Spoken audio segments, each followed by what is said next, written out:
How to turn off Steam Friends network sharing. So in here, the very first thing you need to do is get into your Steam, make sure you're logged into account. Then from here, click on your username that you'll be able to see right here, right? So after doing that, click on account details. Then from here, you can click on notification settings. After doing that, here you can see under personal activities, there are a lot of options.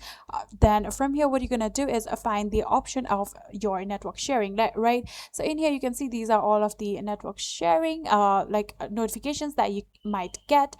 Simply like deselect all of the options if you do not want any of that, right? So you can simply deselect it and you won't be getting any email, client toast, or also notification on your mobile app. And if you do not want it on your feed, again deselect it just like this. And this is exactly how you will be able to turn off your Steam Friends network sharing. If you guys do have any further queries, please let me know in the comment section down below, and that is it.